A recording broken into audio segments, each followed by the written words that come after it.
Donald Trump will be sworn in as the President of the United States on January 20th, but not everyone is too thrilled about it, including many of the music industry's top artists who have protested by declining an invite to perform at his inauguration.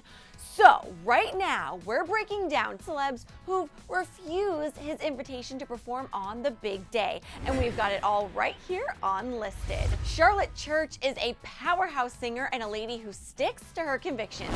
When Trump staff reached out to invite her to perform, she replied via Twitter and explained that a little Google search could have saved everyone a lot of time. She tweeted to Trump, writing, quote, @RealDonaldTrump, "Your staff have asked me to sing at your inauguration.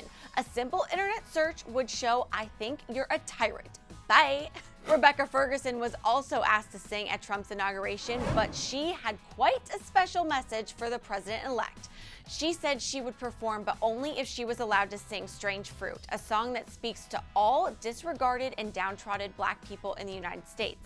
Since she's not on the Inauguration Day docket, it seems like Trump declined Rebecca's offer as well. Classical singer Andrea Bocelli was rumored to be on board to sing on Inauguration Day when there was even talk of him singing a duet with Jackie Evancho, who's singing the national anthem. But a few days later, his team announced that he had officially pulled out due to the controversy. When this flesh and heart shall fail. Back in November, a member of Trump's inaugural committee told reporters that Sir Elton John would perform at his inauguration. The only problem? Elton hadn't agreed to that at all and had even campaigned for Hillary Clinton. Elton's reps were very quick to shut that rumor down.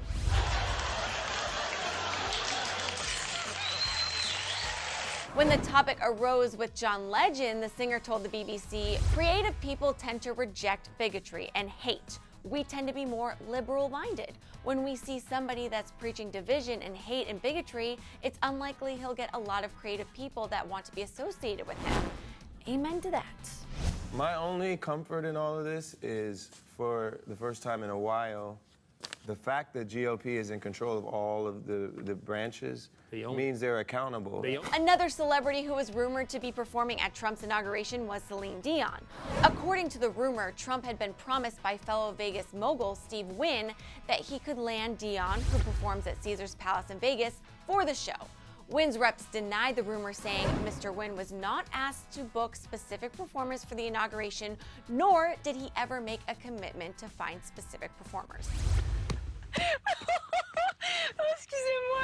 Idina Menzel, the vocal powerhouse behind Broadway hits Wicked and Rent, and even more widely known for belting out Elsa's show-stopping Let It Go and Frozen, had the best response to a question about Trump's struggle to find an inauguration performer. She recently spoke to Vanity Fair, saying, quote, "I think it's karma, baby. I mean, look, all the artists in the world got up and tried to get our girl elected, and it still didn't happen. So we're all still trying to recover from that. Maybe he'll just have to sing something himself. He probably thinks he has a great voice. He thinks he does everything great." For us unsafe, scary theater people wouldn't be invited to the inauguration either. Although Kanye West and Donald Trump famously held a meeting together after the election, even Trump's people denied early claims that West would perform at the inauguration. A chairman of Trump's presidential inauguration committee told CNN that Kanye and Donald are good friends. Donald is a great admirer of Kanye, and we are all, but he is not performing at the inauguration. Just friends, and he's a good man. Doing well. Long time. We've been friends for a long time. Life.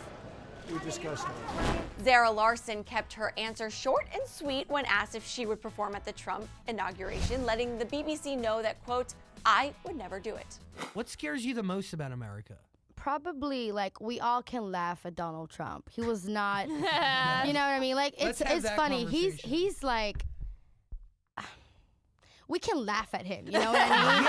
I laugh at him. Initially, country legend Garth Brooks seemed open to performing at the inauguration, telling TMZ, "It's always about serving. It's what you do." But he later went back on that, as just about everyone who's toyed with performing at the inauguration has. The Dixie Chicks manager didn't bother holding back when the topic of playing the inauguration came up, saying, "If anyone does do it, I hope that the check they get is in the 9 figures because it's probably the last check they're ever going to get." Ouch. When award-winning music producer David Foster was rumored to have a pivotal role in the Inauguration Day entertainment, he shut the rumor down personally in a statement to People magazine. "I was invited to participate and I politely declined. I have no idea where this story came from." Enough said. Issa Rae had one of the most hilarious responses to the idea of performing on the big day. If I died and they what is it, Weekend at Bernie's me? So they just propped me up on stage. That's literally the only way that I would perform. When TMZ cornered Gene Simmons' wife to ask if Kiss would perform at the inauguration, she said a firm no to the idea, explaining that the band politely declined. Like Rebecca Ferguson, Moby agreed to perform under a strict condition. He'll DJ at the inauguration if Trump will release his tax returns. That seems more than fair, Moby. Will and Grace actor and singer Eric McCormick joked to The Wrap that he would literally have to undergo a lobotomy to perform for Trump's inauguration, saying that his whole brain would have to be removed from his head. Safe to say that is absolutely not happening. After Brian Feldman of New York Magazine tweeted the Chainsmokers were performing at the inauguration, the band's management was quick to put out the fire, saying the whole rumor was false. This one is almost too bad since we know Trump can sing along to Closer, kind of.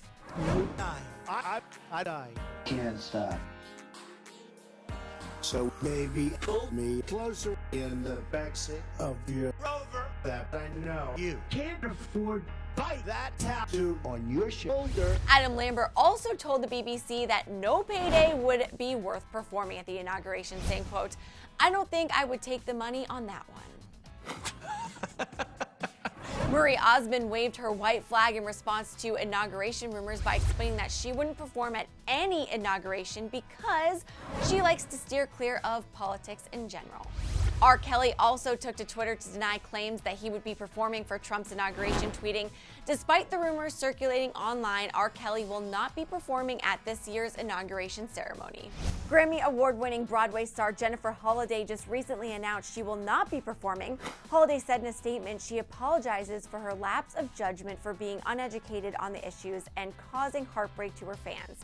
The Bruce Springsteen cover band, also known as the B Street Band, has also dropped out, saying, quote, "Our decision is based solely on the respect and gratitude we have for Bruce and the E Street Band." And finally, Alex Wolff of the Naked Brothers Band gave a very firm no when asked by The Wrap if he would consider performing. He claimed to remain tight-lipped, but we know exactly how Alex feels about this one. He responded with, "No way. I'm not going to elaborate further because I know when to be tight-lipped, but no way. Case closed." Woo! We thought that list would never end, but now that you're aware of which artist rejected Trump's inauguration invite, I'm curious to hear if you were surprised by any of the artists on the list, or are you happy they're taking a stand? Tell us in the comment section below, and after that, don't forget to click right over here to check out celebs who do support Trump on Listed. And of course, don't forget to subscribe. Thanks so much for hanging out with me here on Listed. I'm your host, Megan LaMontagne, and I'll see you next time.